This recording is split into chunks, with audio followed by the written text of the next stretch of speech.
I got to tell you, there are few people in this industry that are as respected as Stephania Bell and as nice as Stephania Bell and as informative as Stephania Bell, ESPN injury analyst, but you almost never want to have her on your show because it's a day like today where we find out that Derrick Henry has broken the fifth metatarsal in his foot in yesterday's game against the Colts. He played through it. He had surgery today. Mike Vrabel not saying a timetable for a return and is not interested in one. So I guess we're going to have to figure out all the details. And Stephania Bell does join us now, ESPN injury analyst. She's also a board-certified orthopedic clinical specialist and a certified strength and conditioning specialist. So, Stephania, I want your reaction to the news of a fifth metatarsal break for Derrick Henry and what you think that means. Well, first of all, it's unfortunate when anyone gets injured, but Derrick Henry is really, I would argue, the face of the franchise for Tennessee. So this is just devastating. And he's such a fun player to watch, with his power and his speed. I mean, he's really a unique running back. And that same uniqueness that makes him so special as a runner is part of what makes this particular injury challenging for him. So I heard on the intro there you were talking about the fact that his fifth metatarsal fracture. He's actually scheduled to have surgery tomorrow morning, according to Mike Vrabel.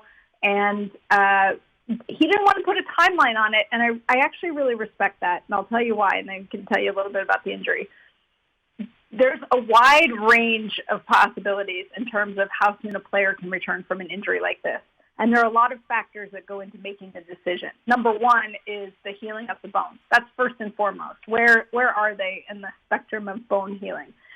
And then number two is you look at what are the risks versus the rewards of coming back at that point. So let's say it gets to be 8 to 10 weeks and it looks like he's doing well and the Titans are in a really good position and they'd like to have him come back. Maybe they're in a position where they're vying for the playoffs or they're vying for home field advantage, something of that nature. And there's risk involved in coming back, but the conversation happens and they decide he's okay to play. He could return. But there's also the opposite scenario where the team's not doing well. I don't hope that for you guys, but that's a possibility.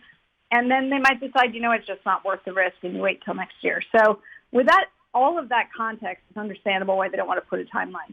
But the fact is it's a fracture in the fifth metatarsal, as you said. It's basically the long bone of the forefoot that connects to the pinky toe on his right foot. And you don't need me to tell you that in a big guy, the impact on that area is going to be significant, especially when you're pounding and grinding and touching the ball as often as he does.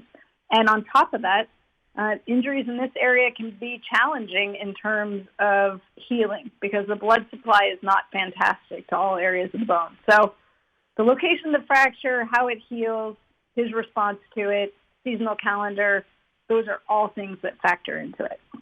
Stephania, my old co-host, the late former Titans general manager Floyd Reese, absolutely hated when somebody had a metatarsal injury. It happened to Javon Curse here in the past. He came back from it and ended up having a nice career, but maybe not the great player that he was before. How worried are you about this being a long-term thing for Derrick Henry? Not particularly. I think what we've seen over time is that these do very well when they are managed appropriately. And, it used to be the case where sometimes they would see how a player responded healing-wise on their own. And now, and I would say in the last decade, maybe longer, the shift has really happened to you fix these acutely. The injury happens, you're going to go and put hardware in because what that does is it stabilizes the fracture and helps facilitate the healing process. But it still doesn't guarantee you a solid union of the bone.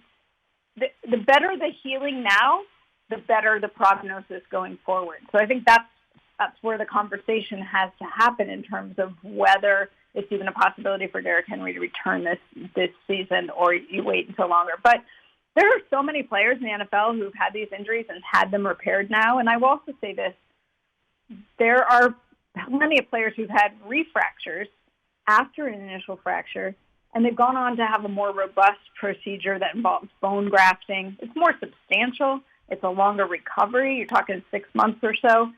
But they've also come back and returned to play after that second procedure. So by no means would I consider this a career-threatening injury, but by the same token, it's important to manage it properly when he does come out of surgery and going forward, and I think that the Titans will do that. Stephania Bell is with us, ESPN's injury analyst. I do wonder this. I think you and I would both agree there's the business decision guys, and there's the guys that want the football, want the baseball, want the basketball, no matter what. You know, Kobe played with a torn Achilles and said, hey, can we tape it up? And they were like, no, Kobe, you can't do that. Derrick Henry is one of those guys. I mean, even yesterday, he played with that injury. He is going to push the Titans, I believe, just knowing what I know of Derrick, he's going to push the Titans to get back out there on the field. Knowing that, how cautious would you be? And do you think that makes it easier when the patient says, hey, I want back in the game? It's a different kind of challenge, right? I've had patients of both types when I was actually doing clinical work. And for me, I always preferred the ones who wanted to get back out there. Like, yes, you had to rein them in, but it's a lot. I felt like that's my area of expertise. Like, I can do that easier than I can try and motivate somebody who might not be motivated to return, you know, whether they've lost the love of the sport or there are other issues going on. So I'd always rather have a player who is itching to get back. But I think it's all about how you discuss the situation with the player up front, the relationships between the player and the team, the player and the medical staff. That all matters, and I think people forget about that. That's why these injuries aren't cookie cutter. You've got a player like Derrick Henry who's clearly got a great relationship with the team. You know, the medical staff has managed other players with injuries very, very well in terms of how much they work them and so forth. You've got a coach who will respect what he's told from the medical staff in terms of whether it's okay to bring him back or not. And he referenced that today when he talked about not wanting to set a timeline because he didn't want to put pressure on the player to return too early. So I think Derrick Henry will push, but I think, you know, players don't get this far without knowing their body. And if you've seen the training regimen that he does, he trains in the off season in Dallas, it's phenomenal. You don't put that kind of energy into your body to throw the sound advice and recommendations from medical people completely out the window, because what you recognize, and maybe, just maybe, him going back in there yesterday and seeing that he could not be as functional when his foot was not right, that's something that he'll remember. And he'll want to get it right before he tries to get back out there. Stephania, how likely do you think it is that Derrick returns this year? I'm not willing to put a percentage on that, especially because you haven't even had the surgery. What I always say is you hold out until you get through the procedure, because you never know exactly. As much as the imaging is superb these days, you never really know until you're in there. And then you have to make sure everything goes smoothly. We always hear about a successful surgery, but nonetheless, you still have to wait till that happens to declare it a success. And then there's just so many factors along the way that'll play into this. And some don't even have to do with his healing. I mean, it really, like I said, depends how the Titans are doing when you get to the point where he's nearing a return, if that becomes relevant. So I would say just be patient, everyone, and be optimistic and hold out some hope. But don't be disappointed if the right decision is to wait until next year.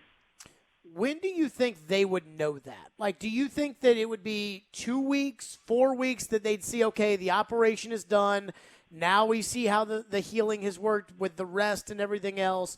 And in 3 weeks, they would know, okay, it's going to be a couple more weeks, but Derrick will be able to go. Or they'd say, no, we got to shut it down for the season. Is there a time frame there that you would probably make that kind of decision?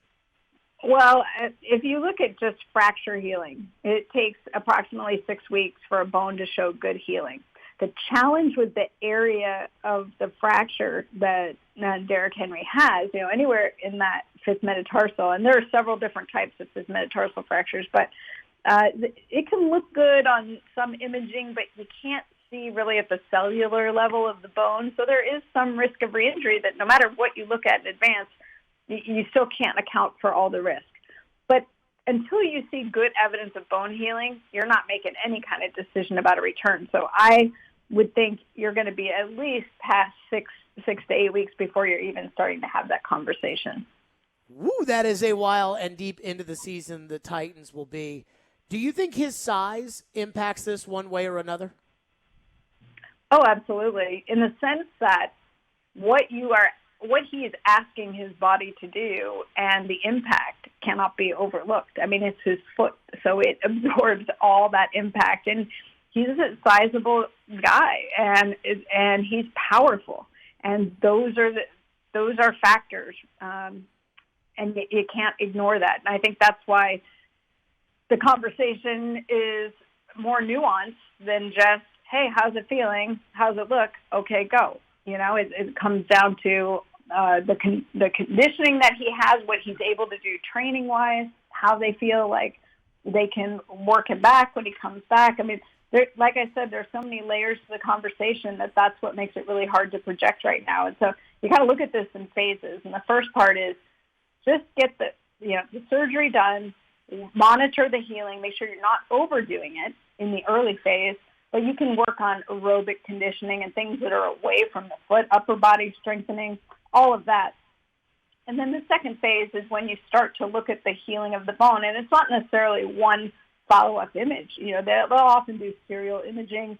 They're going by what the patient's reporting about how he's feeling. And as they're increasing their activity, what do they tolerate? What things are they still experiencing when they increase the load through the foot? All of that will come into the conversation and help make the determination of whether returning is an option. Stephania Bell, ESPN's top injury analyst, a senior writer as well with ESPN, and a must-listen to when it comes to fantasy football advice. Stephania, I promise one of these days we will have you on when things are not doom and gloom around you. Thank you so much for all that insight there on the Derrick Henry injury. I would like that. I don't always want to be around bad news. Sometimes you have good news. Maybe, whatever it is that he returns, whether it's this year, next year, maybe bring me back then so we can be celebrating it. Sounds good. Stephania, appreciate you and always appreciate you making time for us.